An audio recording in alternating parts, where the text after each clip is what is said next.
राम मंदिर निर्माण को लेकर के सियासी गलियारों में हलचल तेज हो गई है।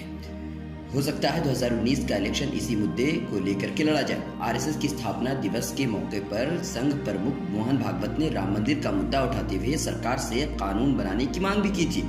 इसके बाद से ही अयोध्या की फिजा कुछ बदला सा है। आगंतुक और पर्यटक कार सेवकपुरम का रुख कर रहे हैं, जहां उनका स्वागत स्थानीय पुजारी और भक्त लोग कर रहे हैं। मंदिर बनाने की हलचल तेज है। कहा जा रहा है कि मंदिर निर्माण के लिए विश्व हिंदू परिषद यानी वीएचपी ने पत्थरों से भरे ट्रक का ऑर्डर दिया है। उनके लिए आकर्षण का केंद्र राम मंदिर का प्रस्तावित मॉडल है।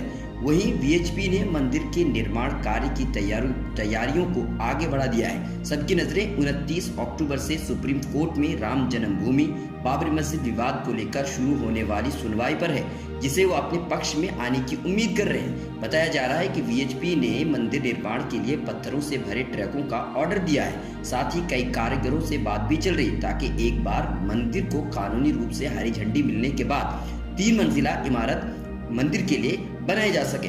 अयोध्या में वीएचपी नेताओं ने दावा किया कि पत्थरों से भरे 70 से ज्यादा ट्रक जल्द ही अयोध्या पहुंचने वाले हैं।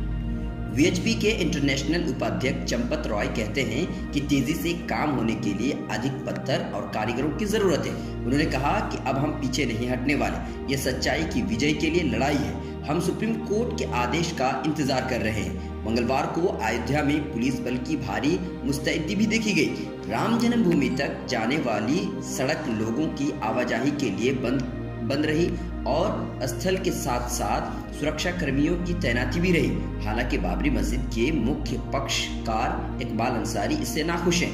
उन्होंने कहा कि अभी मामला सुप्रीम कोर्ट में लंबित है, इसीलिए सरकार को वीएचपी को आगे बढ़ने से रोकना चाहिए। 2019 का इलेक्शन इसी मुद्दे को लेकर के लड़ा जाएगा। मिलत टाइम्स की मज़ीद वीडियोस देखने के लिए यहाँ क्लिक करके सब्सक्राइब करें और बेल आइकन को ज़रूर दबाएं, ताकि आपको हमारी हर वीडियो का नोटिफिकेशन मिल सके।